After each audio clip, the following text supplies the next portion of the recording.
ella misma renunció, abdicó es la palabra precisa, a funciones constitucionales y minimiza desde el entrar el asunto.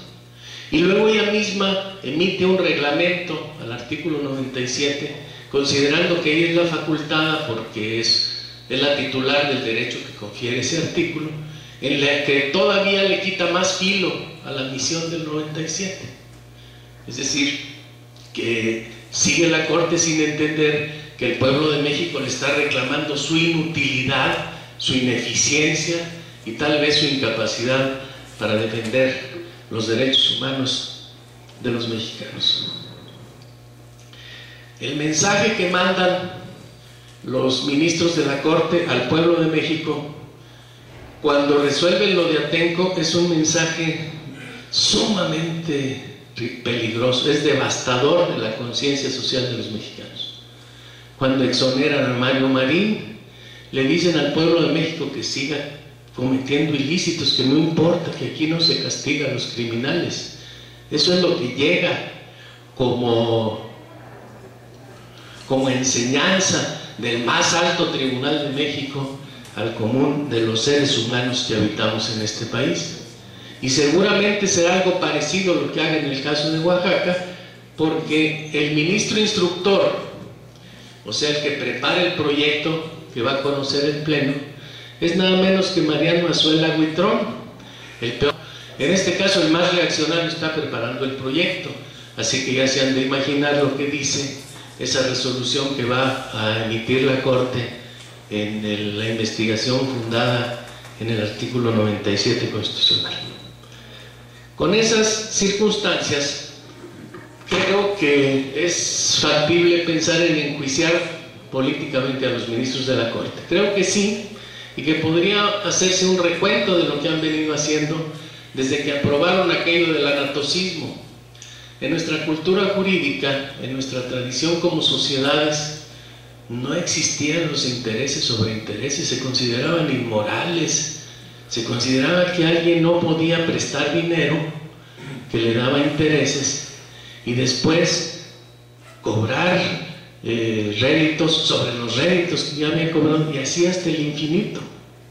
Eso era impensable para una cultura como la nuestra. Pero cuando nos ganó la invasión del pragmatismo norteamericano, de que el dinero es dinero y que todo el dinero tiene que recibir un tratamiento específico, la Corte mexicana admitió que los intereses generan intereses. Y ahí empezó su debacle, o ya venía, pero digamos que ese es un punto de inflexión cuando el prestigio de la Corte comienza a derrumbarse.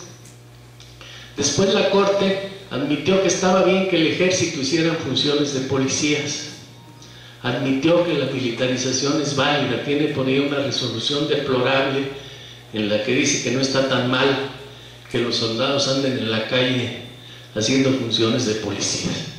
Y después viene todo lo que ustedes conocen, los amparos contra la ley del ISSSTE, son una enseñanza también brutal. No hay derechos sociales en este país, se acabaron. La Corte bendice la sepultura de los derechos sociales cuando se suponía que era el organismo que iba a equilibrar las cosas, iba a armonizar los intereses, que no iba a estar del lado de ningún partido, de ninguna corriente, de ninguna tendencia, sino que iba a tomar en cuenta todas y emitir resoluciones sabias que dieran equilibrio a nuestra sociedad.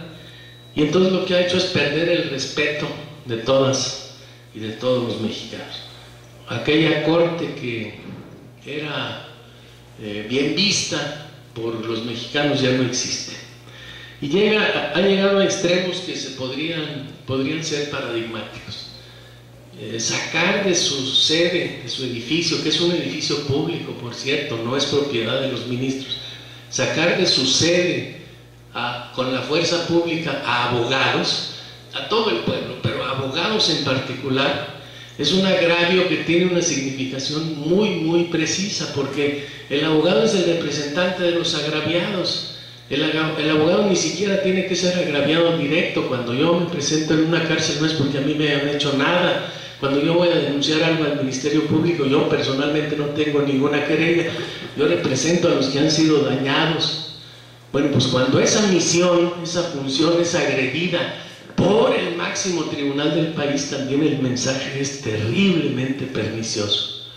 Por eso creo que la Corte ha hecho cosas que no se pueden pasar por alto.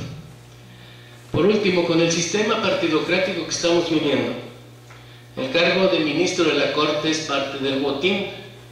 Se lo reparten los partidos en las cámaras, como se reparten las candidaturas, puestos públicos, como se reparten los dineros a la hora de determinar el presupuesto. Esa partidocracia ha convertido la democracia mexicana en una democracia de mercado. Ahí se regatean precios de puestos públicos y ahí entre ellos llegan o no a acuerdos de cuánto le va a tocar a cada uno. Y así es como, por ejemplo, se reparten los consejeros en el IFE y en el Consejo de la Judicatura y en todos lados y en la Corte. Y por eso han llegado ahí algunos ejemplares, como un señor de Jalisco que se llama Sergio Salvador Aguirre Anguiano. Eso, el peor de los peores. Bueno, peor que Azuela, con eso les digo todo. Sergio Salvador Aguirre Anguiano y el señor allá, el cardenal Íñiguez, son más o menos la misma cosa. Y entonces, pero es por ese mecanismo. Aguirre Anguiano no tiene el menor mérito para ser ministro de la Corte. Les aseguro que si pensamos en una carrera judicial donde la gente venía desde escribiente, ahí empezaba la gente, le decían, órale, tú lo haces de chícharo y vas a llevar las notificaciones. Cuando está jovencito el aspirante, lo mandan a hacer las notificaciones allá por Naucalpan y órale, si regresa con la embajada de que no encontró, pues lo mandan otra vez, órale, muévase, ándele, váyase. Desde ahí empezaban a hacer méritos. Y luego a escribir a máquina, porque entonces no había computadoras y la gente hacía los escritos él mismo ahí. Es decir, había que hacer méritos. La carrera judicial era realmente meritocrática, hasta que se convirtió en botín de los partidos. En el momento en que los partidos pueden definir quiénes son los ministros de la Corte, en ese momento la puerca torció el rabo. Así que a los actuales ministros, la función de guardián de las constituciones queda muy, muy, muy grande. Es un traje muy holgado para ellos. No les da. No están guardando la Constitución, están guardando sus intereses. El último dato que les quiero transmitir y que ustedes conocen bien, pero es importante recordar, es que se hacen pagar cantidades ofensivas cada mes. Creo que cobran algo así como 350,000 pesos mensuales por concepto de salario. O sea que la familia de un ministro de la Corte vale lo que vale 35, 40 o 50 o 100 familias de mexicanos.